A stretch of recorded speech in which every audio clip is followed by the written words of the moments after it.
Vous écoutez 93. Un livre écrit par Victor Hugo et lu par la voix modélisée de Michel Jean. Livre premier. Le bois de la Sauderaie.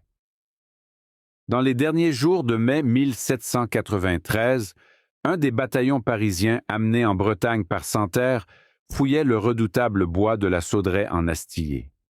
On n'était pas plus de 300, car le bataillon était décimé par cette rude guerre. C'était l'époque où, après l'Argonne, Jemmapes et Valmy, du 1er bataillon de Paris, qui était de 600 volontaires, il restait 27 hommes, du 2e 33 et du 3e 57. Temps des luttes épiques. Les bataillons envoyés de Paris en Vendée comptaient 912 hommes. Chaque bataillon avait 3 pièces de canon. Ils avaient été rapidement mis sur pied.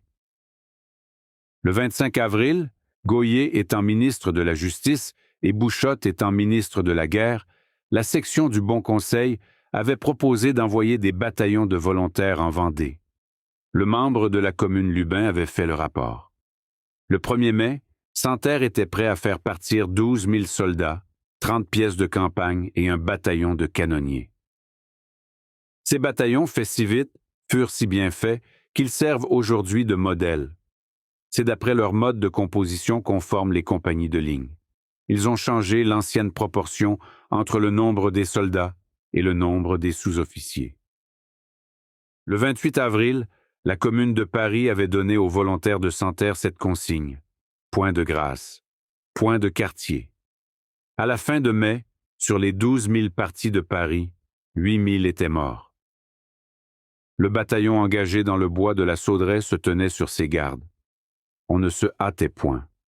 On regardait à la fois à droite et à gauche, devant soi et derrière soi. Kléber a dit: « Le soldat a un œil dans le dos. » Il y avait longtemps qu'on marchait. Quelle heure pouvait-il être? À quel moment du jour en était-on?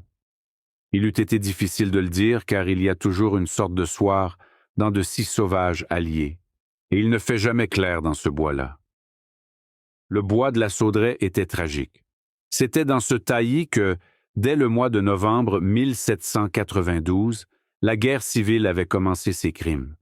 Mousqueton, le boiteux féroce, était sorti de ses épaisseurs funestes. La quantité de meurtres qui s'étaient commis là faisait dresser les cheveux. Pas de lieu plus épouvantable. Les soldats s'y enfonçaient avec précaution. Tout était plein de fleurs. On avait autour de soi une tremblante muraille de branches d'où tombait la charmante fraîcheur des feuilles. Des rayons de soleil trouaient çà et là ces ténèbres vertes. À terre, le glaïeul, la flamme des marais, le narcisse des prés, la génote, cette petite fleur qui annonce le beau temps, le safran printanier, brodaient et passementaient un profond tapis de végétation où fourmillaient toutes les formes de la mousse, depuis celle qui ressemble à la chenille jusqu'à celle qui ressemble à l'étoile.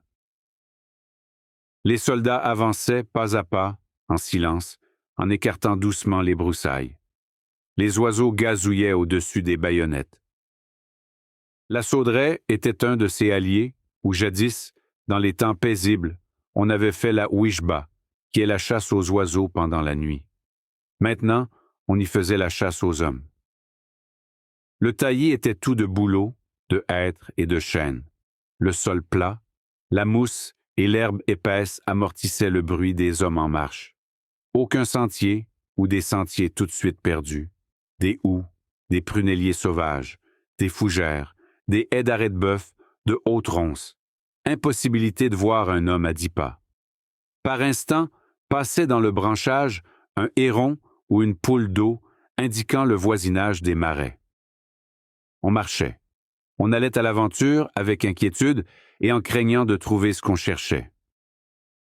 De temps en temps, on rencontrait des traces de campement, des places brûlées, des herbes foulées, des bâtons en croix, des branches sanglantes. Là, on avait fait la soupe, là, on avait dit la messe, là, on avait pansé des blessés. Mais ceux qui avaient passé avaient disparu. Où étaient-ils? Bien loin peut-être? Peut-être là, tout près, caché, l'espingole au poing. Le bois semblait désert. Le bataillon redoublait de prudence. Solitude, ton défiance. On ne voyait personne, raison de plus pour redouter quelqu'un. On avait affaire à une forêt malfamée. Une embuscade était probable. 30 grenadiers, détachés en éclaireurs et commandés par un sergent, marchaient en avant à une assez grande distance du gros de la troupe. La vivandière du bataillon les accompagnait. Les vivandières se joignent volontiers aux avant-gardes. On court des dangers, mais on va voir quelque chose. La curiosité est une des formes de la bravoure féminine. Tout à coup, les soldats de cette petite troupe d'avant-garde eurent ce tressaillement connu des chasseurs qui indique qu'on touche au gîte. On avait entendu comme un souffle au centre d'un fourré, et il semblait qu'on venait de voir un mouvement dans les feuilles. Les soldats se firent signe. Dans l'espèce de guet et de quête confiée aux éclaireurs, les officiers n'ont pas besoin de s'en mêler. Ce qui doit être fait se fait de soi-même. En moins d'une minute, le point où l'on avait remué fut cerné, un cercle de fusils braqués l'entoura. Le centre obscur du hallier fut couché en joue de tous les côtés à la fois, et les soldats, le doigt sur la détente, l'œil sur le lieu suspect, n'attendirent plus pour le mitrailler que le commandement du sergent. Cependant, la vivandière s'était hasardée à regarder à travers les broussailles, et au moment où le sergent allait crier « Feu !», cette femme cria « Halte !» et se tournant vers les soldats, « Ne tirez pas, camarades !» Et elle se précipita dans le taillis. On l'y suivit. Il y avait quelqu'un là, en effet. Au plus épais du fourré, au bord d'une de ces petites clairières rondes que font dans les bois les fourneaux à charbon en brûlant les racines des arbres, dans une sorte de trou de branche, espèce de chambre de feuillage, entr'ouverte comme une alcôve, une femme était assise sur la mousse, ayant au sein un enfant qui tétait et sur ses genoux les 2 têtes blondes de 2 enfants endormis. C'était là l'embuscade. « Qu'est-ce que vous faites ici, vous » cria la vivandière. La femme leva la tête. La vivandière ajouta furieuse « Êtes-vous folle d'être là ?» Et elle reprit « Un peu plus vous étiez exterminés. » Et s'adressant aux soldats, la vivandière ajouta « C'est une femme. » « Pardine, nous le voyons bien, » dit un grenadier. La vivandière poursuivit. « Venir dans les bois se faire massacrer. A-t-on idée de faire des bêtises comme ça? » La femme stupéfaite, effarée, pétrifiée, regardait autour d'elle comme à travers un rêve, ses fusils, ses sabres, ses baïonnettes, ses faces farouches. Les 2 enfants se réveillèrent et crièrent. « J'ai faim, » dit l'un. « J'ai peur, » dit l'autre. Le petit continuait de téter. La vivandière lui adressa la parole. « C'est toi qui as raison, » lui dit-elle. La mère était muette d'effroi. Le sergent lui cria « N'ayez pas peur, nous sommes le bataillon du bonnet rouge. » La femme trembla de la tête aux pieds. Elle regarda le sergent, rude visage dont on ne voyait que les sourcils, les moustaches, et 2 braises qui étaient les 2 yeux. « Le bataillon de la ci-devant Croix-Rouge » ajouta la vivandière. Et le sergent continua.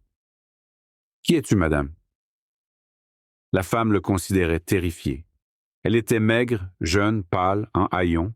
Elle avait le gros capuchon des paysannes bretonnes et la couverture de laine rattachée au cou avec une ficelle.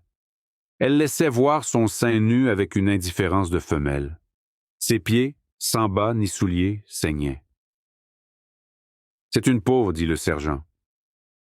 Et la vivandière reprit de sa voix soldatesque et féminine, douce en dessous. « Comment vous appelez-vous? » La femme murmura dans un bégaiement presque indistinct. « Michel Fléchard. » Cependant, la vivandière caressait avec sa grosse main la petite tête du nourrisson. « Quel âge a ce môme? » demanda-t-elle. La mère ne comprit pas. La vivandière insista. « Je vous demande l'âge de ça. »« Ah, » dit la mère, 18 mois. « C'est vieux, » dit la vivandière. « Ça ne doit plus téter. Il faudra me sevrer ça. Nous lui donnerons de la soupe. » La mère commençait à se rassurer. Les 2 petits qui s'étaient réveillés étaient plus curieux qu'effrayés. Ils admiraient les plumets. Ah, dit la mère, ils ont bien faim. Et elle ajouta, je n'ai plus de lait. On leur donnera à manger, cria le sergent, et à toi aussi. Mais ce n'est pas tout ça. Quelles sont tes opinions politiques? La femme regarda le sergent et ne répondit pas. Entends-tu ma question? Elle balbutia. J'ai été mise au couvent toute jeune, mais je me suis mariée. Je ne suis pas religieuse. Les sœurs m'ont appris à parler français. On a mis le feu au village. Nous nous sommes sauvés si vite que je n'ai pas eu le temps de mettre des souliers. Je te demande quelles sont tes opinions politiques? Je ne sais pas ça. Le sergent poursuivit. C'est qu'il y a des espionnes. Ça se fusille, les espionnes. Voyons. Parle. Tu n'es pas bohémienne? Quelle est ta patrie? Elle continua de le regarder comme ne comprenant pas. Le sergent répéta. Quelle est ta patrie? Je ne sais pas, dit-elle. Comment? Tu ne sais pas quel est ton pays? Ah, mon pays. Si fait. Eh bien, quel est ton pays? La femme répondit. C'est la métairie de Siscoignard, dans la paroisse d'Azé. Ce fut le tour du sergent d'être stupéfait. Il demeura un moment pensif. Puis il reprit. Tu dis? Siscoignard. Ce n'est pas une patrie, ça. C'est mon pays. Et la femme, après un instant de réflexion, ajouta. Je comprends, monsieur. Vous êtes de France, moi je suis de Bretagne. Eh bien? Ce n'est pas le même pays. Mais c'est la même patrie, cria le sergent. La femme se borna à répondre. Je suis de Siscoignard. Va pour Siscoignard, reprit le sergent. C'est de là qu'est ta famille? Oui. Que fait-elle? Elle est toute morte. Je n'ai plus personne. Le sergent, qui était un peu beau parleur, continua l'interrogatoire. On a des parents, que diable? Ou on en a eu? Qui es-tu? Parle. La femme écouta, ahurie, cette où on en a eu, qui ressemblait plus à un cri de bête fauve qu'à une parole humaine. La vivandière sentit le besoin d'intervenir. Elle se remit à caresser l'enfant qui tétait et donna une tape sur la joue aux deux autres. « Comment s'appelle la téteuse? Demanda-t-elle, car c'est une fille, ça. La mère répondit, « Georgette. » Et l'aîné? Car c'est un homme, ce polisson-là. René-Jean. Et le cadet? Car lui aussi il est un homme et joufflu encore. Gros Alain, dit la mère. Ils sont gentils, ces petits, dit la vivandière. Ça vous a déjà des airs d'être des personnes. Cependant, le sergent insistait. Parle donc, madame, as-tu une maison? J'en avais une. Où ça? À Azé.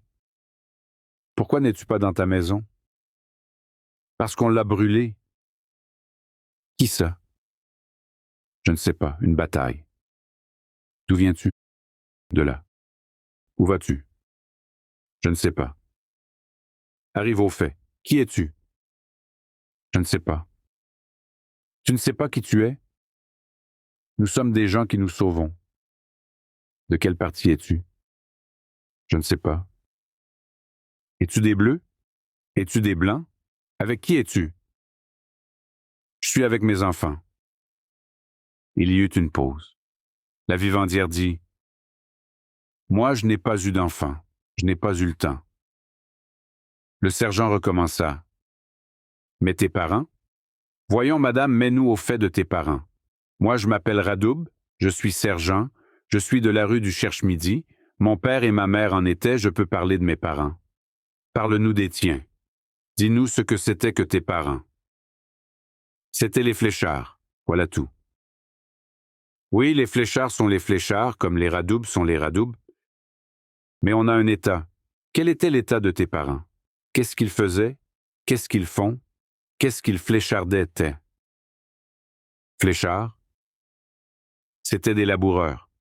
Mon père était infirme et ne pouvait travailler à cause qu'il avait reçu des coups de bâton que le Seigneur, son Seigneur, notre Seigneur, lui avait fait donner, ce qui était une bonté, parce que mon père avait pris un lapin, pour le fait de quoi on était jugé à mort. Mais le Seigneur avait fait grâce et avait dit, « Donnez-lui seulement 100 coups de bâton. » Et mon père était demeuré estropié. Et puis, mon grand-père était huguenot. Monsieur le curé l'a fait envoyer aux galères. J'étais toute petite. Et puis, le père de mon mari était un faux saulnier. Le roi l'a fait pendre. Et ton mari, qu'est-ce qu'il fait? Ces jours-ci, il se battait. Pour qui? Pour le roi. Et puis? Dame pour son seigneur. Et puis? Dame pour monsieur le curé. Sacré mille noms de brute, cria un grenadier. La femme eut un soubresaut d'épouvante. Vous voyez, madame, nous sommes des Parisiens, dit gracieusement la vivandière. La femme joignit les mains et cria, « Ô mon Dieu Seigneur Jésus! » Pas de superstition, reprit le sergent. La vivandière s'assit à côté de la femme et attira entre ses genoux l'aîné des enfants, qui se laissa faire. Les enfants sont rassurés comme ils sont effarouchés, sans qu'on sache pourquoi. Ils ont on ne sait quels avertissements intérieurs. Ma pauvre bonne femme de ce pays-ci, vous avez de jolies mioches, c'est toujours ça. On devine leur âge. Le grand a 4 ans, son frère a 3 ans. Par exemple, la momignarde qui tète est fameusement gouliafre. Ah, la monstre! Veux-tu bien ne pas manger ta mère comme ça? Voyez-vous, madame, ne craignez rien. Vous devriez entrer dans le bataillon. Vous feriez comme moi. Je m'appelle Ouzarde. C'est un sobriquet. Mais j'aime mieux m'appeler Ouzarde que Mamselle Bicorneau comme ma mère. Je suis la cantinière, comme qui dirait celle qui donne à boire quand on se mitraille et qu'on s'assassine. Le diable et son train. Nous avons à peu près le même pied, je vous donnerai des souliers à moi. J'étais à Paris le lait 0 août. J'ai donné à boire à Westermann. Ça a marché. J'ai vu guillotiner Louis XVI. Louis Capet qu'on appelle. Il ne voulait pas. Dame, écoutez donc. Dire que le 13 janvier, il faisait cuire des marrons et qu'il riait avec sa famille. Quand on l'a couché de force sur la bascule qu'on appelle, il n'avait plus ni habit ni souliers. Il n'avait que sa chemise, une veste piquée, une culotte de drap gris et des bas de soie gris. J'ai vu ça, moi. Le fiacre où on l'a amené était peint en vert. Voyez-vous, venez avec nous. On est des bons garçons dans le bataillon, vous serez la cantinière numéro 2, je vous montrerai l'état. Oh, c'est bien simple. On a son bidon et sa clochette, on s'en va dans le vacarme, dans les feux de peloton, dans les coups de canon, dans le hourvari, en criant « Qui est-ce qui veut boire un coup, les enfants? » Ce n'est pas plus malaisé que ça. Moi, je verse à boire à tout le monde. Ma foi, oui. Au blanc comme au bleu, quoique je sois une bleue, et même une bonne bleue. Mais je donne à boire à tous. Les blessés, ça a soif. On meurt sans distinction d'opinion. Les gens qui meurent qu'à devraient se serrer la main. Comme ces godiches de se battre. Venez avec nous. Si je suis tué, vous aurez ma survivance. Voyez-vous, j'ai l'air comme ça, mais je suis une bonne femme et un brave homme. Ne craignez rien. Quand la vivandière eut cessé de parler, la femme murmura « Notre voisine s'appelait Marie-Jeanne et notre servante s'appelait Marie-Claude. » Cependant, le sergent Radoub admonestait le grenadier. « Tais-toi, tu as fait peur à madame. On ne jure pas devant les dames. » C'est que c'est tout de même un véritable massacrement pour l'entendement d'un honnête homme, répliqua le grenadier, que de voir des Iroquois de la Chine qui ont eu leur beau-père estropié par le Seigneur, leur grand-père galérien par le curé, et leur père pendu par le roi, et qui se battent, nom d'un petit bonhomme, et qui se fichent en révolte, et qui se font écrabouiller pour le Seigneur, le curé et le roi. Le sergent cria « Silence dans les rangs !»« On se tait, sergent, » reprit le grenadier, « mais ça n'empêche pas que c'est ennuyeux qu'une jolie femme comme ça s'expose à se faire casser la gueule pour les beaux yeux d'un calotin. »« Grenadier, dit le sergent, nous ne sommes pas ici au club de la section des piques. Pas d'éloquence. » Et il se tourna vers la femme. « Et ton mari, madame? Que fait-il? Qu'est-ce qu'il est devenu? » Il est devenu rien puisqu'on l'a tué. Où ça? Dans la haie. Quand ça? Il y a 3 jours. Qui ça? Je ne sais pas. Comment? Tu ne sais pas qui a tué ton mari? Non. Est-ce un bleu? Est-ce un blanc? C'est un coup de fusil. Et il y a 3 jours. Oui? De quel côté? Du côté d'Ernée. Mon mari est tombé. Voilà. Et depuis que ton mari est mort, qu'est-ce que tu fais? J'emporte mes petits. Où les emportes-tu? Devant moi. Où couches-tu? Par terre? Qu'est-ce que tu manges? Rien. Le sergent eut cette moue militaire qui fait toucher le nez par les moustaches. Rien?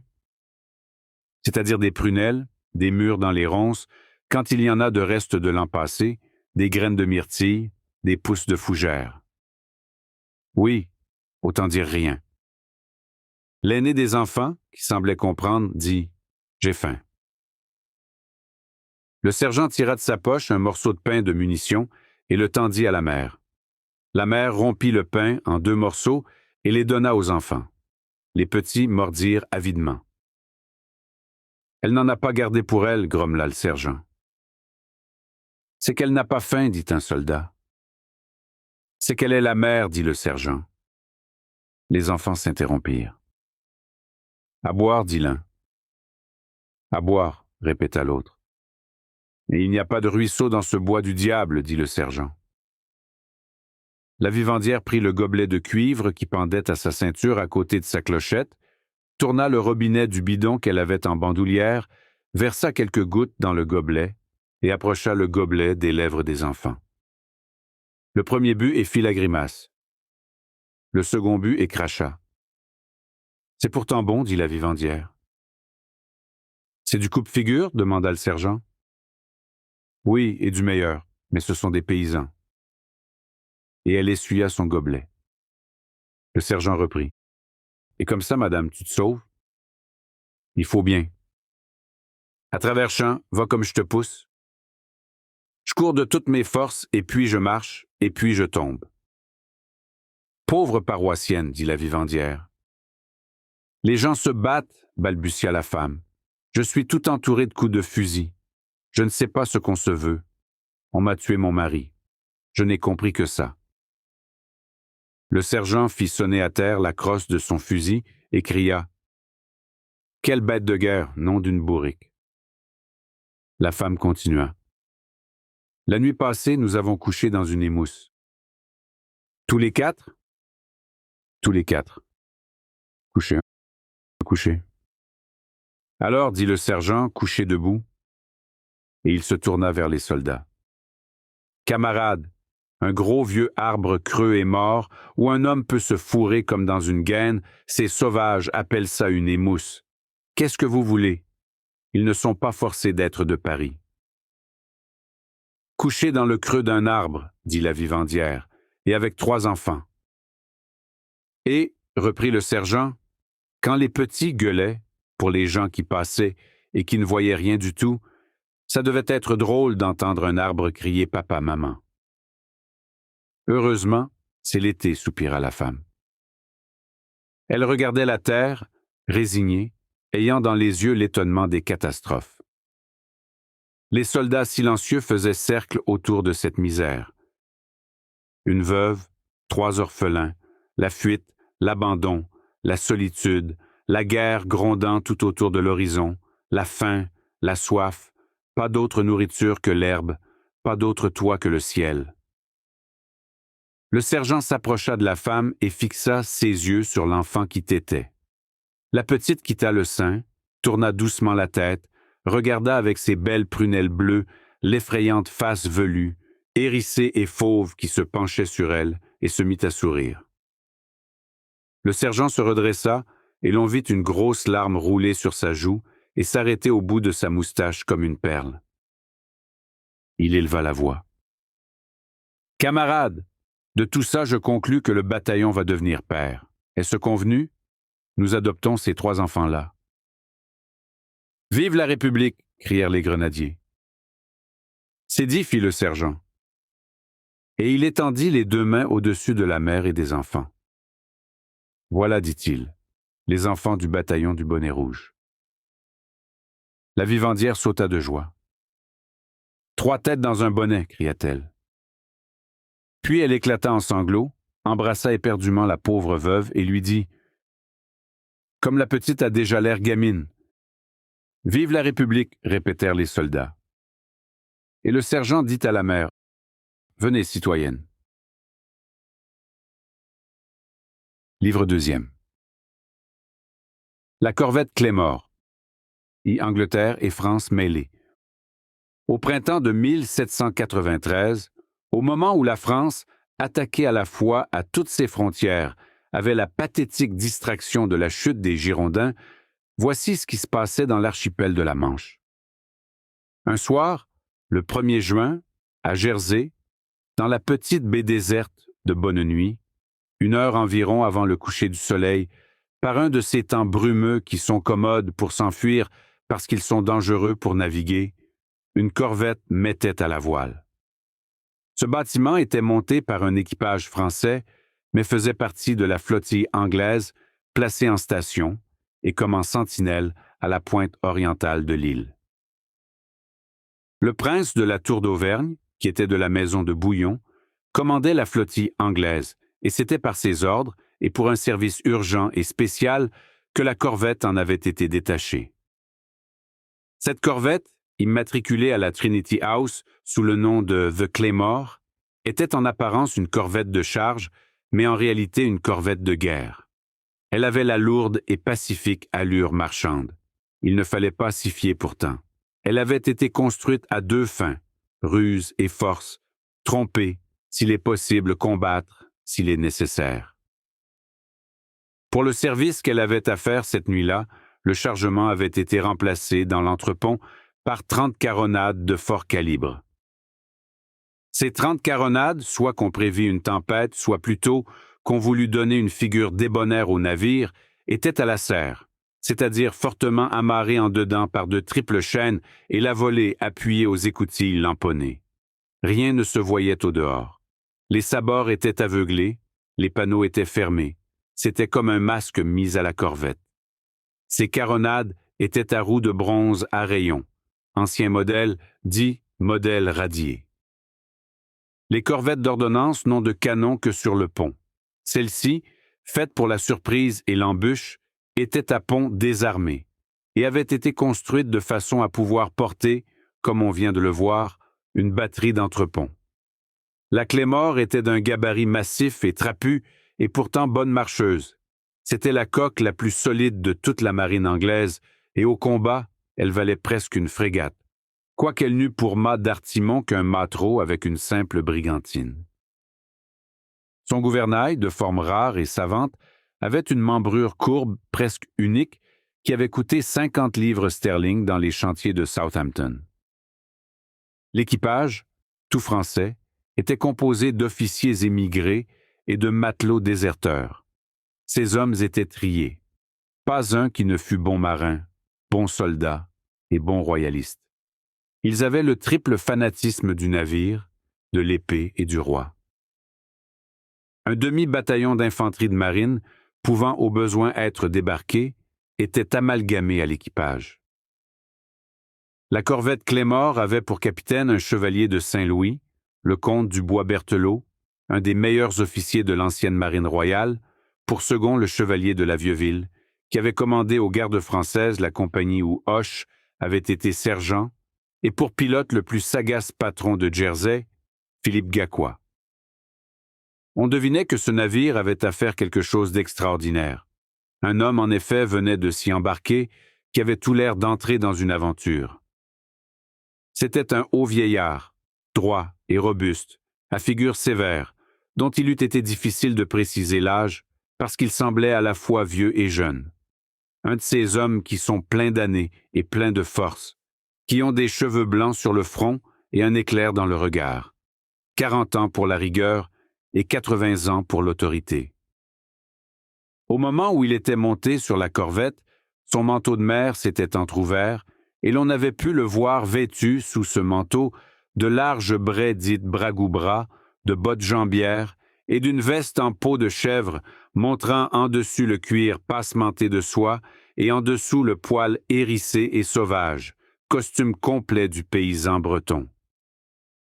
Ces anciennes vestes bretonnes étaient à deux fins, servaient aux jours de fête comme aux jours de travail, et se retournaient, offrant à volonté le côté velu ou le côté brodé. Peau de bête toute la semaine, habit de gala le dimanche. Le vêtement de paysan que portait ce vieillard était, comme pour ajouter à une vraisemblance cherchée et voulue, usé aux genoux et aux coudes, et paraissait avoir été longtemps porté, et le manteau de mer, de grosse étoffe, ressemblait à un haillon de pêcheur. Ce vieillard avait sur la tête le chapeau rond du temps, à haute forme et à large bord, qui rabattu à l'aspect campagnard et, relevé d'un côté par une ganse à cocarde, à l'aspect militaire. Il portait ce chapeau rabaissé à la paysanne, sans ganse ni cocarde. Lord Balcarras, gouverneur de l'île, et le prince de la Tour d'Auvergne l'avaient en personne conduit et installé à bord.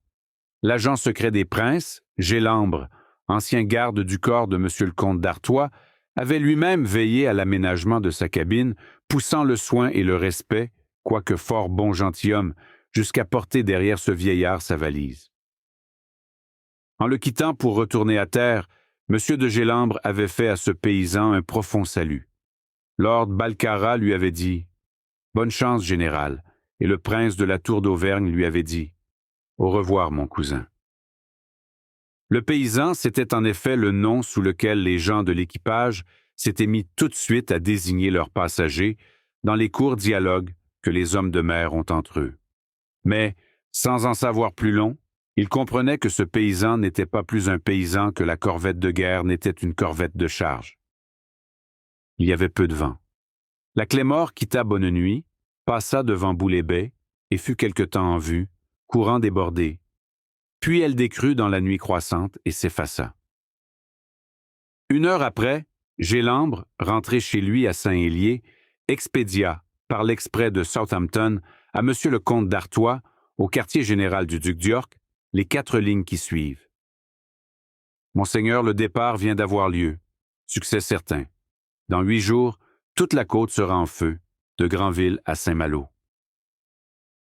4 jours auparavant, par émissaire secret, le représentant prieur de la Marne, en mission près de l'armée des côtes de Cherbourg et momentanément en résidence à Granville, avait reçu, écrit de la même écriture que la dépêche précédente, le message qu'on va lire.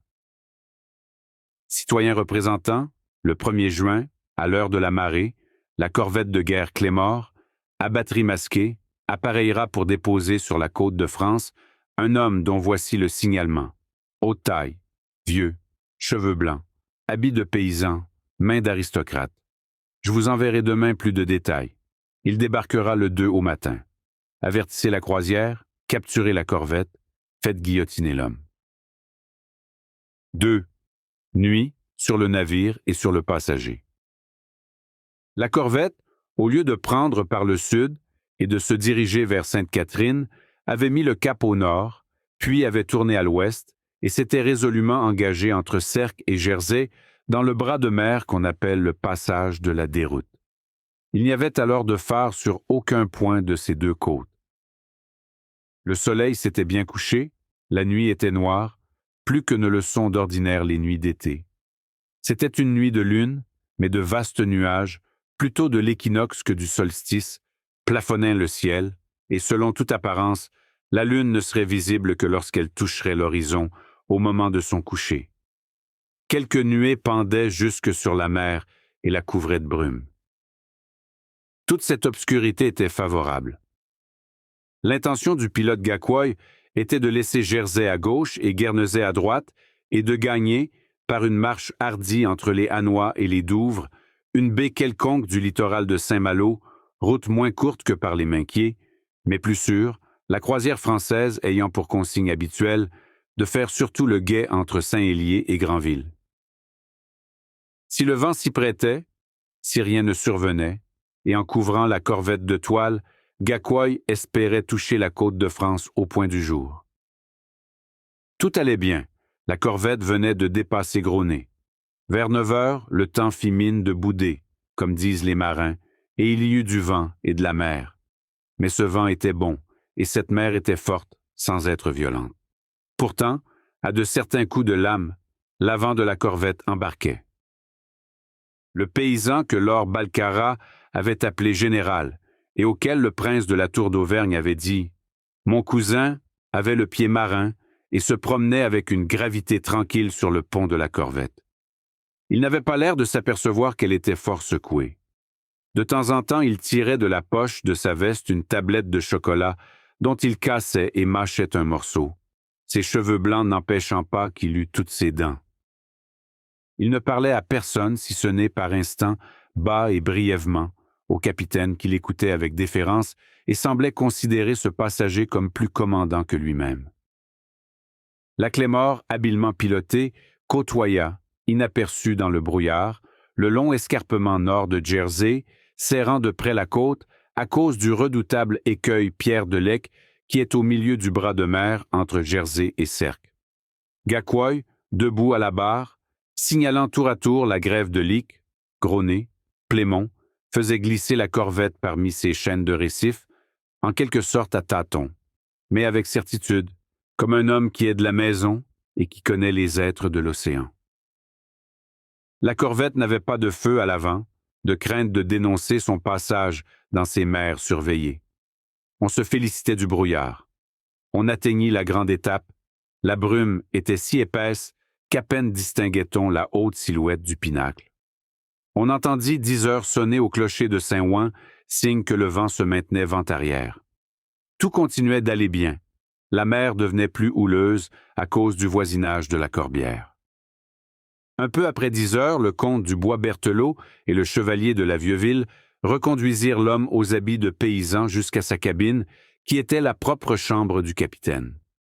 En moment d'y entrer, il leur dit en baissant la voix. « Vous le savez, messieurs, le secret importe.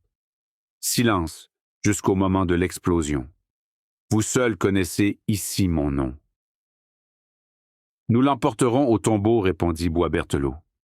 « Quant à moi, repartit le vieillard, fussé-je devant la mort, je ne le dirai pas. » Et il entra dans sa chambre. 3. Noblesse et roture mêlées. Le commandant et le second remontèrent sur le pont et se mirent à marcher côte à côte en causant. Ils parlaient évidemment de leurs passagers, et voici à peu près le dialogue que le vent dispersait dans les ténèbres. Bois-Berthelot grommela à demi-voix à l'oreille de la Vieux-Ville. « Nous allons voir si c'est un chef. » La Vieux-Ville répondit. « En attendant, c'est un prince. »« Presque. Gentilhomme en France, mais prince en Bretagne. Comme les La Trémoille, comme les Rohan, dont il est l'allié. » Bois-Berthelot reprit. « En France et dans les carrosses du roi, il est marquis comme je suis comte, et comme vous êtes chevalier. »« Ils sont loin les carrosses, » s'écria la Vieux-Ville. « Nous en sommes au tombereau. » Il y eut un silence. Bois-Berthelot repartit. « À défaut d'un prince français, on prend un prince breton. Faute de grive, non, faute d'un aigle, on prend un corbeau. » « J'aimerais mieux un vautour, dit Bois-Berthelot. Et la Vieux-Ville répliqua. « Certes, un bec et des griffes. Nous allons voir. » « Oui, reprit la Vieux-Ville, il est temps qu'il y ait un chef. Je suis de l'avis de Tinténiac, un chef et de la poudre. Tenez, commandant, je connais à peu près tous les chefs possibles et impossibles, ceux d'hier, ceux d'aujourd'hui et ceux de demain. Pas un n'est la caboche de guerre qu'il nous faut. Dans cette diable de Vendée, il faut un général qui soit en même temps un procureur.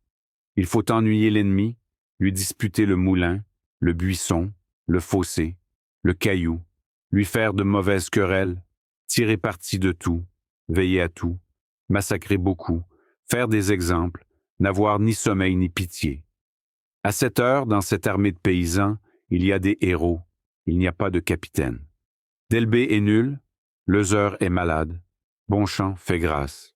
Il est bon, c'est bête. La Roche-Jacquelin est un magnifique sous-lieutenant.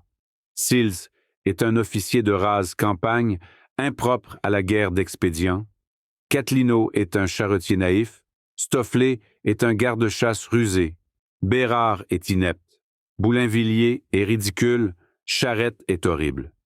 Et je ne parle pas du barbier Gaston.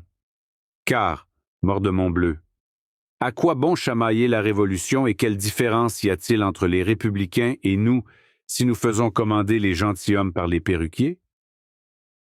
C'est que cette chienne de Révolution nous gagne, nous aussi. Une gale qu'à la France? Gale du tiers-État, reprit Boisberthelot. L'Angleterre seule peut nous tirer de là.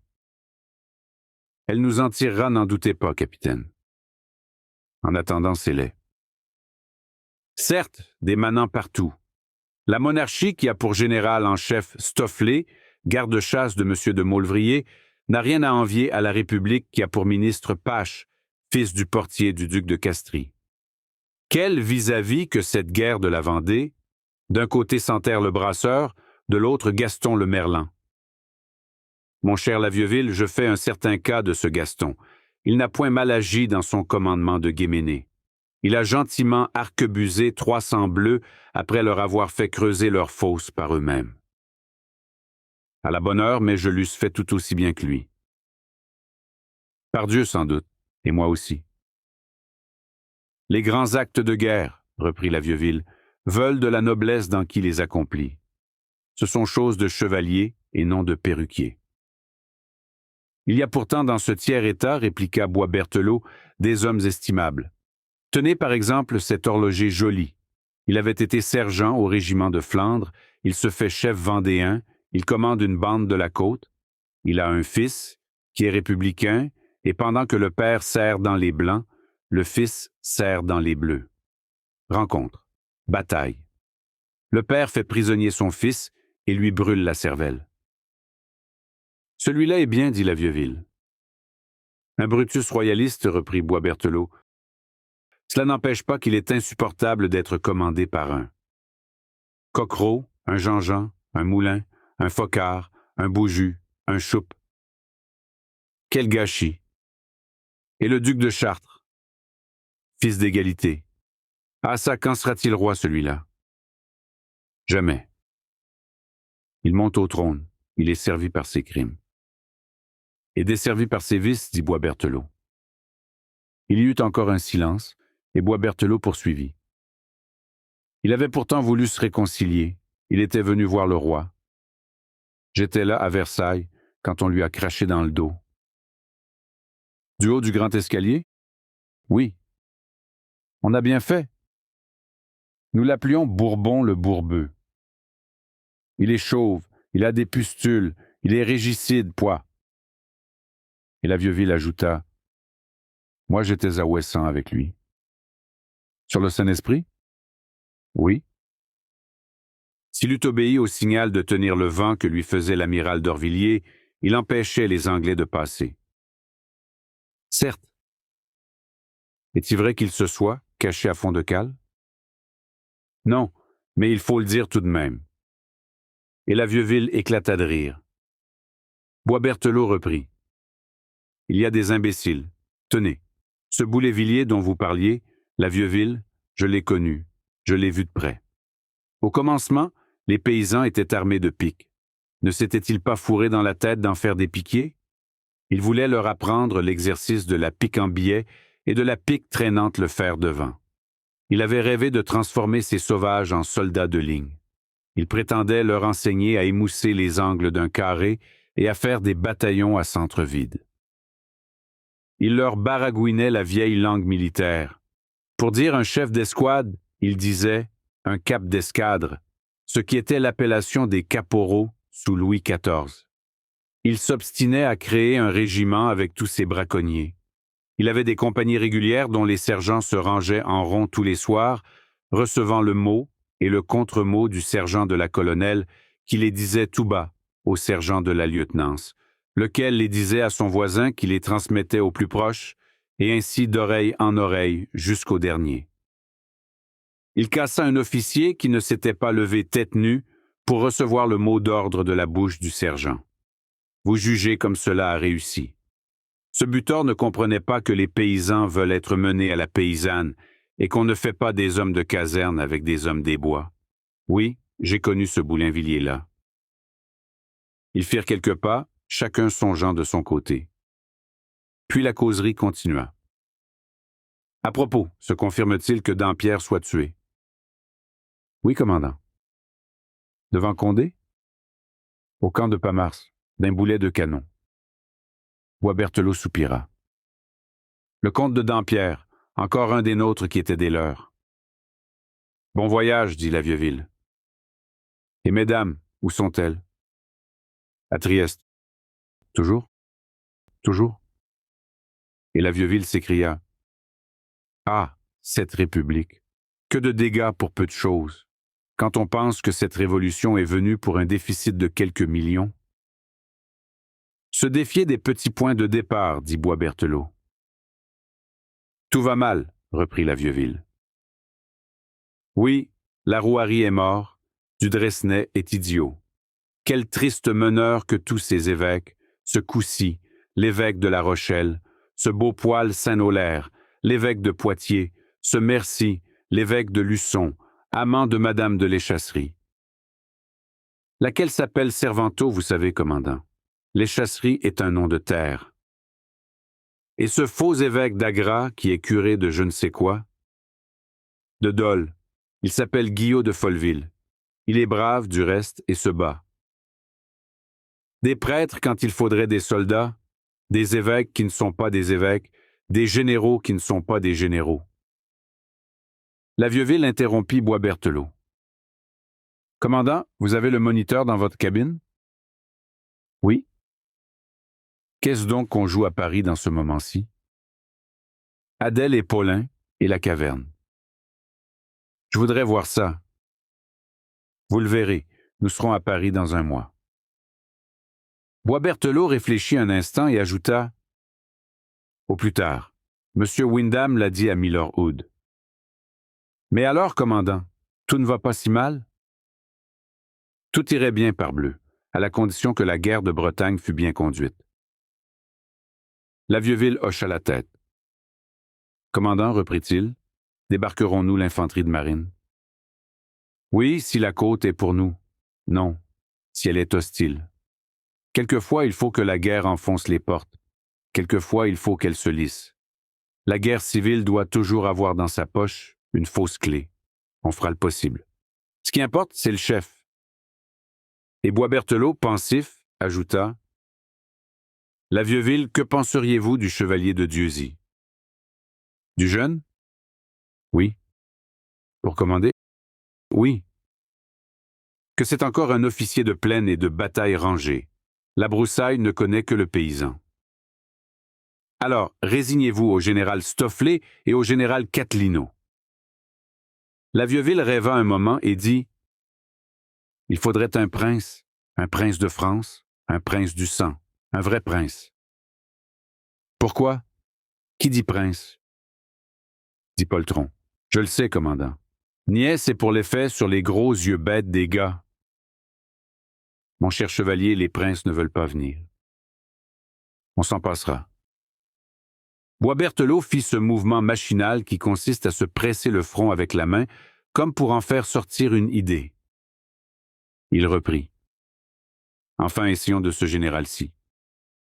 C'est un grand gentilhomme. Croyez-vous qu'il suffira? Pourvu qu'il soit bon, dit la Vieuville. C'est-à-dire féroce, dit Boisberthelot.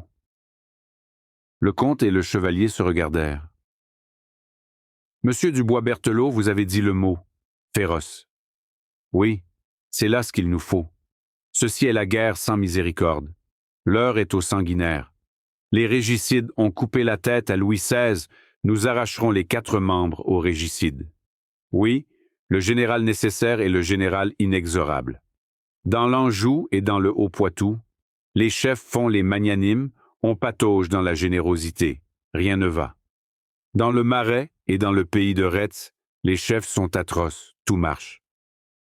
C'est parce que Charette est féroce qu'il tient tête à Parrain, hyène contre hyène. Boisberthelot n'eut pas le temps de répondre à la Vieuville.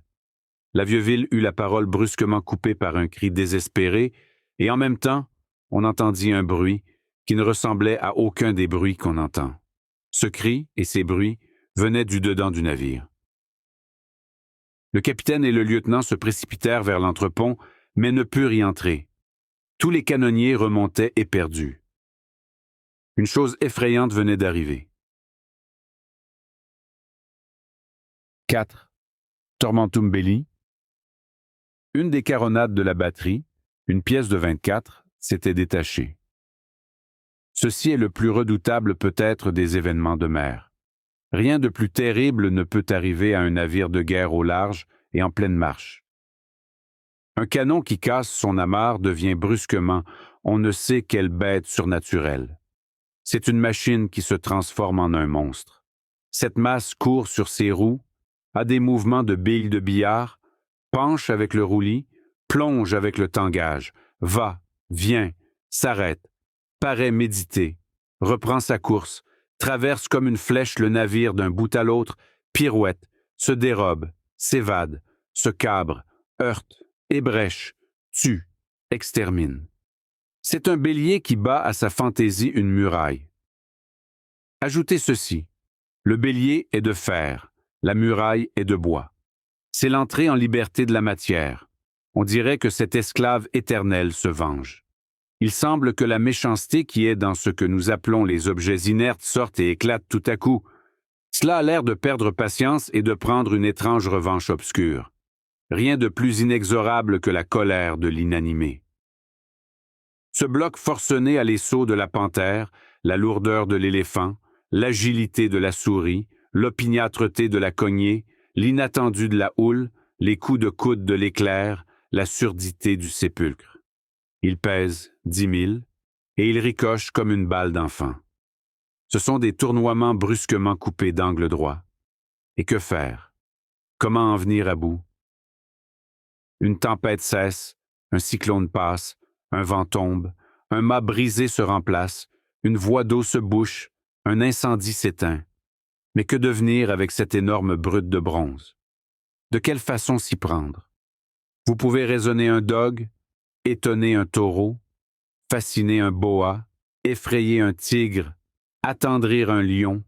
Aucune ressource avec ce monstre, un canon lâché. Vous ne pouvez pas le tuer, il est mort. Et en même temps, il vit. Il vit d'une vie sinistre qui lui vient de l'infini. Il a sous lui son plancher qu'il balance. Il est remué par le navire qui est remué par la mer qui est remué par le vent. Cet exterminateur est un jouet. Le navire, les flots, les souffles, tout cela le tient. De là sa vie affreuse. Que faire à cet engrenage? Comment entraver ce mécanisme monstrueux du naufrage? Comment prévoir ses allées et venues, ses retours, ses arrêts, ses chocs? Chacun de ces coups au bordage peut défoncer le navire. Comment deviner ces affreux méandres? On a affaire à un projectile qui se ravise, qui a l'air d'avoir des idées et qui change à chaque instant de direction. Comment arrêter ce qu'il faut éviter? L'horrible canon se démène, mange, recule, frappe à droite, frappe à gauche, fuit, passe, déconcerte l'attente, broie l'obstacle, écrase les hommes comme des mouches. Toute la terreur de la situation est dans la mobilité du plancher. Comment combattre un plan incliné qui a des caprices? Le navire a, pour ainsi dire, dans le ventre la foudre prisonnière qui cherche à s'échapper. Quelque chose comme un tonnerre roulant sur un tremblement de terre. En un instant, tout l'équipage fut sur pied. La faute était au chef de pièce qui avait négligé de serrer l'écrou de la chaîne d'amarrage et mal entravé les 4 roues de la caronade. Ce qui donnait du jeu à la semelle et au châssis, désaccordait les 2 plateaux et avait fini par disloquer la brague. Le comblot s'était cassé, de sorte que le canon n'était plus ferme à l'affût. La brague fixe, qui empêche le recul, n'était pas encore en usage à cette époque. Un paquet de mer étant venu frapper le sabord, la caronade mal amarrée avait reculé et brisé sa chaîne et s'était mise à errer formidablement dans l'entrepont. Qu'on se figure, pour avoir une idée de ce glissement étrange, une goutte d'eau courant sur une vitre. Au moment où l'amarre cassa, les canonniers étaient dans la batterie, les uns groupés, les autres épars, occupés aux ouvrages de mer que font les marins en prévoyance d'un branle-bas de combat. La caronade, lancée par le tangage, fit un troué dans ce tas d'hommes et en écrasa 4 du premier coup, puis, reprise et décochée par le roulis, elle coupa en 2 un 5e misérable et alla heurter à la muraille de bâbord une pièce de la batterie qu'elle démonta. De là le cri de détresse qu'on venait d'entendre. Tous les hommes se pressèrent à l'escalier échelle. La batterie se vida en un clin d'œil. L'énorme pièce avait été laissée seule. Elle était livrée à elle-même. Elle était sa maîtresse et la maîtresse du navire. Elle pouvait en faire ce qu'elle voulait. Tout cet équipage d'hommes accoutumés à rire dans la bataille tremblait. Dire l'épouvante est impossible. Le capitaine Boisberthelot et le lieutenant Lavieuville, 2 intrépides pourtant, s'étaient arrêtés au haut de l'escalier et, muets, pâles, hésitants, regardaient dans l'entrepont. Quelqu'un les écarta du coude et descendit. C'était leur passager, le paysan, l'homme dont ils venaient de parler le moment d'auparavant. Arrivé au bas de l'escalier échelle, il s'arrêta. V. vit sévir. Le canon allait et venait dans l'entrepont. On eût dit le chariot vivant de l'Apocalypse. Le falot de marine, oscillant sous l'étrave de la batterie, ajoutait à cette vision un vertigineux balancement d'ombre et de lumière. La forme du canon s'effaçait dans la violence de sa course, et il apparaissait, tantôt noir dans la clarté, tantôt reflétant de vagues blancheurs dans l'obscurité. Il continuait l'exécution du navire. Il avait déjà fracassé 4 autres pièces et fait dans la muraille 2 crevasses, heureusement au-dessus de la flottaison, mais par où l'eau entrerait, s'il survenait une bourrasque. Il se ruait frénétiquement sur la membrure. Les porques très robustes résistaient. Les bois courbes ont une solidité particulière, mais on entendait leur craquement sous cette massue démesurée, frappant, avec une sorte d'ubiquité inouïe de tous les côtés à la fois.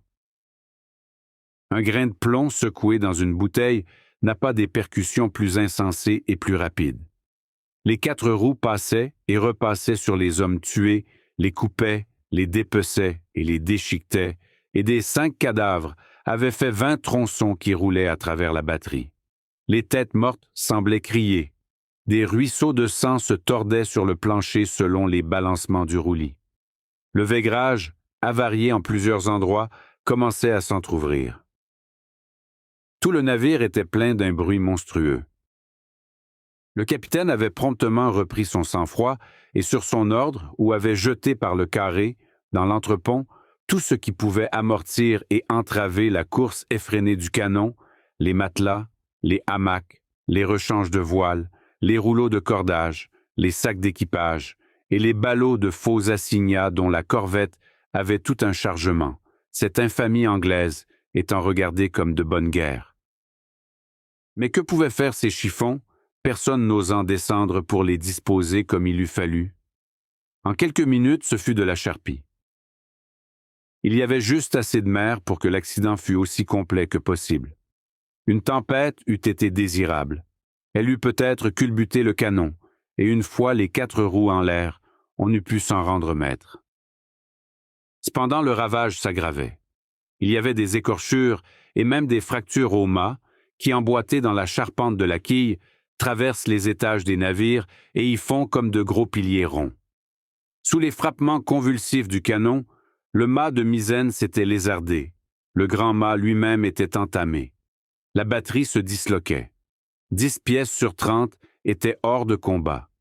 Les brèches au bordage se multipliaient et la corvette commençait à faire eau. Le vieux passager descendu dans l'entrepont semblait un homme de pierre au bas de l'escalier. Il jetait sur cette dévastation un œil sévère. Il ne bougeait point. Il paraissait impossible de faire un pas dans la batterie. Chaque mouvement de la caronade en liberté ébauchait l'effondrement du navire. Encore quelques instants, et le naufrage était inévitable. Il fallait périr ou couper court au désastre, prendre un parti, mais lequel? Quelle combattante que cette caronade! Il s'agissait d'arrêter cette épouvantable folle. Il s'agissait de colleter cet éclair. Il s'agissait de terrasser cette foudre. Boisberthelot dit à la Vieuville: « Croyez-vous en Dieu, chevalier ?» La Vieuville répondit: « Oui, non, quelquefois. » « Dans la tempête? » « Oui, et dans des moments comme celui-ci. »« Il n'y a en effet que Dieu qui puisse nous tirer de là, dit Boisberthelot. » Tous se taisaient, laissant la caronade faire son fracas horrible. Du dehors, le flot battant le navire répondait au choc du canon par des coups de mer. On eût dit 2 marteaux alternants. Tout à coup, dans cette espèce de cirque inabordable où bondissait le canon échappé, on vit un homme apparaître, une barre de fer à la main. C'était l'auteur de la catastrophe, le chef de pièce coupable de négligence et cause de l'accident, le maître de la caronade.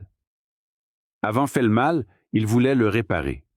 Il avait empoigné une barre dans le spec d'une main, une drosse à nude coulant de l'autre main, et il avait sauté par le carré dans l'entrepont. Alors une chose farouche commença, spectacle titanique, le combat du canon contre le canonnier, la bataille de la matière et de l'intelligence, le duel de la chose contre l'homme. L'homme s'était posté dans un angle, et sa barre et sa corde dans ses 2 poings, adossés à une porque, affermis sur ses jarrets qui semblaient 2 piliers d'acier, livides, calmes, tragiques, comme enracinés dans le plancher, il attendait. Il attendait que le canon passât près de lui.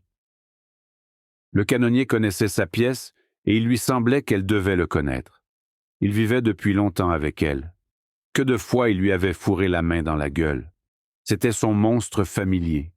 Il se mit à lui parler comme à son chien. « Viens, disait-il. » Il l'aimait peut-être. Il paraissait souhaiter qu'elle vînt à lui.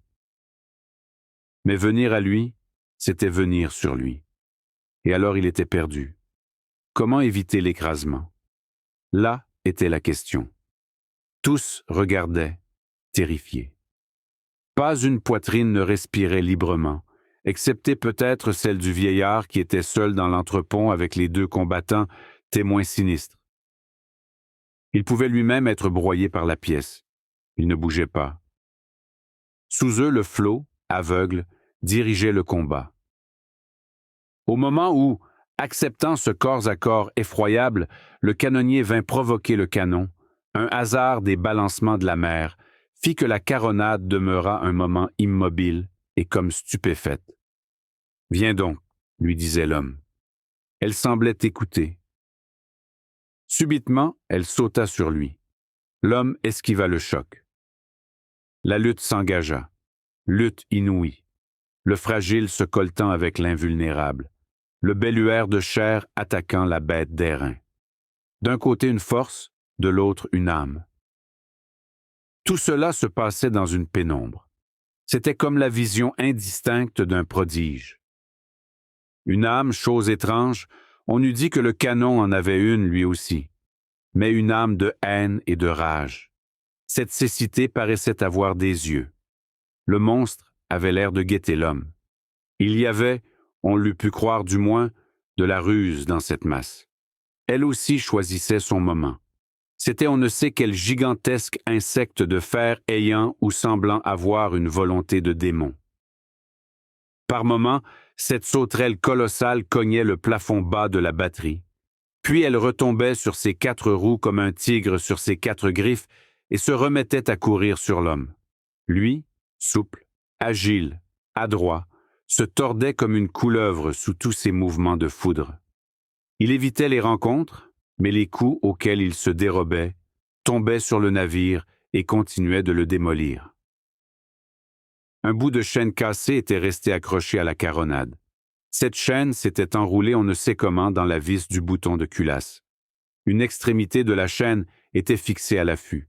L'autre, libre, tournoyait éperdument autour du canon dont elle exagérait tous les soubresauts. La vis la tenait comme une main fermée, et cette chaîne, multipliant les coups de bélier par des coups de lanière, faisait autour du canon un tourbillon terrible, fouet de fer dans un point d'airain. Cette chaîne compliquait le combat. Pourtant l'homme luttait. Même par instant, c'était l'homme qui attaquait le canon. Il rampait le long du bordage, sa barre et sa corde à la main. Et le canon avait l'air de comprendre, et comme s'il devinait un piège, fuyait. L'homme, formidable, le poursuivait. De telles choses ne peuvent durer longtemps. Le canon sembla se dire tout à coup « Allons, il faut en finir ». Et il s'arrêta. On sentit l'approche du dénouement. Le canon, comme en suspens, semblait avoir ou avait, car pour tous, c'était un être, une préméditation féroce. Brusquement, il se précipita sur le canonnier se rangea de côté, le laissa passer, et lui cria en riant « À refaire !»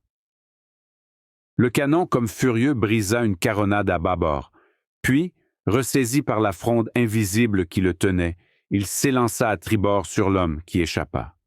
3 caronades s'effondrèrent sous la poussée du canon.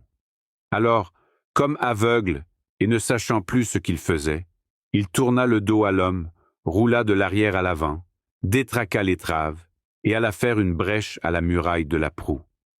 L'homme s'était réfugié au pied de l'escalier, à quelques pas du vieillard témoin. Le canonnier tenait sa barre d'aspect en arrêt. Le canon parut l'apercevoir et, sans prendre la peine de se retourner, recula sur l'homme avec une promptitude de coups de hache. L'homme acculé au bordage était perdu. Tout l'équipage poussa un cri. Mais le vieux passager jusqu'alors immobile s'était élancé, lui-même plus rapide que toutes ces rapidités farouches. Il avait saisi un ballot de faux assignats et, au risque d'être écrasé, il avait réussi à le jeter entre les roues de la caronade. Ce mouvement décisif et périlleux n'eût pas été exécuté avec plus de justesse et de précision par un homme rompu à tous les exercices décrits dans le livre de Durosel sur la manœuvre du canon de mer. Le ballot fit l'effet d'un tampon. Le caillou enraye un bloc, une branche d'arbre détourne une avalanche. La caronade trébucha. Le canonnier, à son tour, saisissant ce joint redoutable, plongea sa barre de fer entre les rayons d'une des roues d'arrière. Le canon s'arrêta. Il penchait. L'homme, d'un mouvement de levier imprimé à la barre, le fit basculer. La lourde masse se renversa, avec le bruit d'une cloche qui s'écroule, et l'homme se ruant à corps perdu, ruisselant de sueur, passa le nœud coulant de la drosse au cou de bronze du monstre terrassé. C'était fini. L'homme avait vaincu. La fourmi avait eu raison du mastodonte. Le pygmée avait fait le tonnerre prisonnier. Les soldats et les marins battirent des mains. Tout l'équipage se précipita avec des câbles et des chaînes, et en un instant le canon fut amarré. Le canonnier salua le passager. « Monsieur, lui dit-il, vous m'avez sauvé la vie. » Le vieillard avait repris son attitude impassible et ne répondit pas. Vie, les 2 plateaux de la balance. L'homme avait vaincu, mais on pouvait dire que le canon avait vaincu aussi. Le naufrage immédiat était évité, mais la corvette n'était point sauvée. Le délabrement du navire paraissait irrémédiable. Le bordage avait 5 brèches, dont une fort grande à l'avant. 20 caronades sur 30 gisaient dans leur cadre. La caronade ressaisie et remise à la chaîne était elle-même hors de service. La vis du bouton de culasse était forcée et par conséquent le pointage impossible. La batterie était réduite à 9 pièces. La cale faisait eau. Il fallait tout de suite courir aux avaries et faire jouer les pompes. L'entrepont, maintenant qu'on le pouvait regarder, était effroyable à voir. Le dedans d'une cage d'éléphant furieux n'est pas plus démantelé. Quelle que fût pour la corvette la nécessité de ne pas être aperçue, il y avait une nécessité plus impérieuse encore, le sauvetage immédiat. Il avait fallu éclairer le pont par quelques falots plantés çà et là dans le bordage. Cependant, tout le temps qu'avait duré cette diversion tragique, l'équipage étant absorbé par une question de vie ou de mort, on n'avait guère su ce qui se passait hors de la corvette. Le brouillard s'était épaissi, le temps avait changé, le vent avait fait du navire ce qu'il avait voulu. On était hors de route, à découvert de Jersey et de Guernesey, plus au sud qu'on ne devait l'être. On se trouvait en présence d'une mer démontée. De grosses vagues venaient baiser les plaies béantes de la corvette, baisers redoutables. Le bercement de la mer était menaçant. La brise devenait bise. Une bourrasque, une tempête peut-être, se dessinait. On ne voyait pas à 4 lames devant soi. Il s'était adossé au grand mât. Il n'avait point pris garde à un mouvement qui avait eu lieu dans le navire. Le chevalier de la Vieux-Ville avait fait mettre en bataille des 2 côtés du grand mât les soldats d'infanterie de marine. Et, sur un coup de sifflet du maître d'équipage, les matelots occupés à la manœuvre s'étaient rangés debout sur les vergues. Le comte du Bois-Berthelot s'avança vers le passager. Derrière le capitaine marchait un homme hagard, haletant, les habits en désordre, l'air satisfait pourtant. C'était le canonnier qui venait de se montrer si à propos dompteur de monstres et qui avait eu raison du canon. Le comte fit au vieillard vêtu en paysan le salut militaire et lui dit « Mon général, voilà l'homme. » Le canonnier se tenait debout, les yeux baissés, dans l'attitude d'ordonnance. Le comte du Bois-Berthelot reprit « Mon général, en présence de ce qu'a fait cet homme, ne pensez-vous pas qu'il y a pour ses chefs quelque chose à faire? » « Je le pense, dit le vieillard. »« Veuillez donner des ordres, repartit Bois-Berthelot. »« C'est à vous de les donner. Vous êtes le capitaine. »« Mais vous êtes le général, reprit Bois-Berthelot. » Le vieillard regarda le canonnier. « Approche, dit-il. » Le canonnier fit un pas. Le vieillard se tourna vers le comte du Bois-Berthelot, détacha la croix de Saint-Louis du capitaine et la noua à la vareuse du canonnier. « Hurrah !» crièrent les matelots. Les soldats de marine présentèrent les armes, et le vieux passager, montrant du doigt le canonnier ébloui, ajouta « Maintenant qu'on fusille cet homme. » La stupeur succéda à l'acclamation. Alors, au milieu d'un silence de tombe, le vieillard éleva la voix. Il dit « Une négligence a compromis ce navire. À cette heure, il est peut-être perdu. Être en mer, c'est être devant l'ennemi. Un navire qui fait une traversée est une armée qui livre une bataille. La tempête se cache, mais ne s'absente pas. Toute la mer est une embuscade. Peine de mort à toute faute commise en présence de l'ennemi. Il n'y a pas de faute réparable. Le courage doit être récompensé, et la négligence doit être punie. » Ces paroles tombaient l'une après l'autre, lentement, gravement, avec une sorte de mesure inexorable, comme des coups de cognée sur un chêne. Et le vieillard, regardant les soldats, ajouta « Faites !» L'homme à la veste duquel brillait la croix de Saint-Louis courba la tête. Sur un signe du comte du Bois-Berthelot, 2 matelots descendirent dans l'entrepont, puis revinrent apportant le hamac suaire. L'aumônier du bord, qui depuis le départ était en prière dans le carré des officiers, accompagnait les 2 matelots. Un sergent détacha de la ligne de bataille 12 soldats qu'il rangea sur 2 rangs, 6 par 6. Le canonnier, sans dire un mot, se plaça entre les 2 files. L'aumônier, le crucifix à la main, s'avança et se mit près de lui. « Marche !» dit le sergent. Le peloton se dirigea à pas lents vers l'avant. Les 2 matelots, portant le suaire, suivaient. Un morne silence se fit sur la corvette. Un ouragan lointain soufflait. Quelques instants après, une détonation éclata dans les ténèbres, une lueur passa, puis tout se tut, et l'on entendit le bruit que fait un corps en tombant dans la mer. La Vendée a une tête. 7. Qui met à la voile, met à la loterie. Mais qu'allait devenir la corvette? Les nuages, qui toute la nuit s'étaient mêlés aux vagues, avaient fini par s'abaisser tellement qu'il n'y avait plus d'horizon et que toute la mer était comme sous un manteau. Rien que le brouillard. Situation toujours périlleuse, même pour un navire bien portant. À la brume s'ajoutait la houle. On avait mis le temps à profit, on avait allégé la corvette en jetant à la mer tout ce qu'on avait pu déblayer du dégât. Fait par la caronade, les canons démontés, les affûts brisés, les membrures tordues ou déclouées, les pièces de bois ou de fer fracassées. On avait ouvert les sabords et l'on avait fait glisser sur des planches dans les vagues les cadavres et les débris humains enveloppés dans des prélards. La mer commençait à n'être plus tenable. Non que la tempête devint précisément imminente, il semblait au contraire qu'on entendît décroître l'ouragan qui bruissait derrière l'horizon, et la rafale s'en allait au nord. Mais les lames restaient très hautes, ce qui indiquait un mauvais fond de mer, et malade comme était la corvette, elle était peu résistante aux secousses, et les grandes vagues pouvaient lui être funestes. Gakouaï était à la barre, pensif. Faire bonne mine à mauvais jeu, c'est l'habitude des commandants de mer. La Vieux-Ville, qui était une nature d'homme gai dans les désastres, accosta. Gakouaï. Eh bien, pilote, dit-il, l'ouragan rate, l'envie d'éternuer n'aboutit pas. Nous nous en tirerons. Nous aurons du vent. Voilà tout. Gakouaï, sérieux, répondit. Qui a du vent a du flot. Ni riant, ni triste, tel est le marin. La réponse avait un sens inquiétant.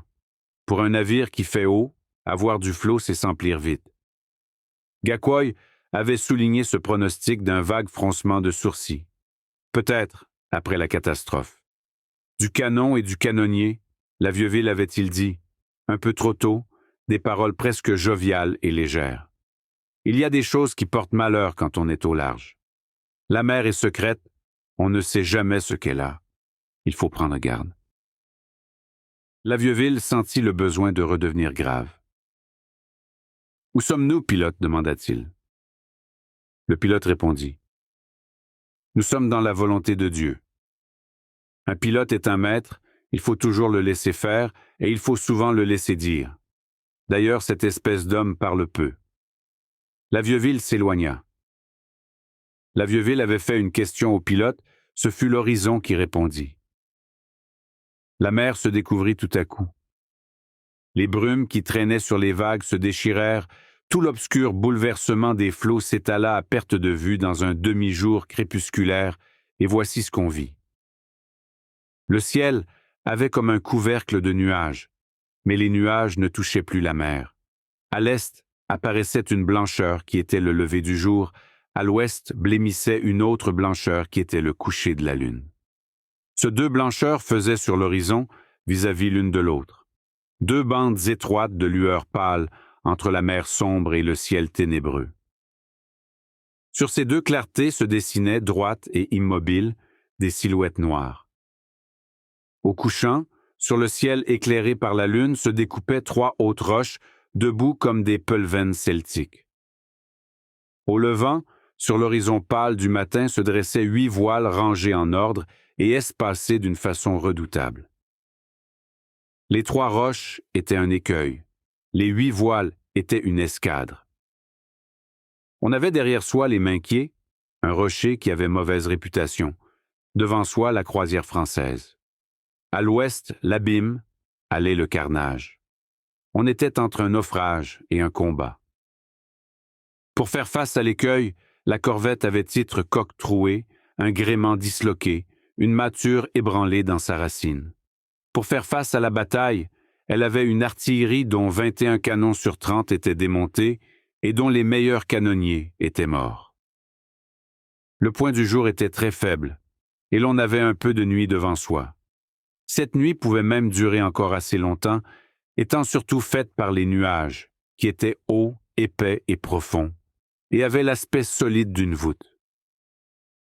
Le vent qui avait fini par emporter les brumes d'en bas drossait la corvette sur les Minquiers. Dans l'excès de fatigue et de délabrement où elle était, elle n'obéissait presque plus à la barre. Elle roulait plutôt qu'elle ne voguait, et, souffletée par le flot, elle se laissait faire par lui. Les Minquiers, écueil tragique, étaient plus âpres encore en ce temps-là qu'aujourd'hui. Plusieurs tours de cette citadelle de l'abîme ont été rasés par l'incessant dépaissement que fait la mer. La configuration des écueils change. Ce n'est pas en vain que les flots s'appellent les lames, chaque marée est un trait de scie. À cette époque, toucher les Minquiers, c'était périr. Quant à la croisière, c'était cette escadre de Cancale, devenue depuis célèbre sous le commandement de ce capitaine Duchesne, que les Quignots appelaient le père Duchesne. La situation était critique. La corvette avait, sans le savoir, Nous espérons que vous avez apprécié cet aperçu. Pour continuer à écouter ce livre audio sur Google Play Livres, utilisez le lien dans la description de la vidéo.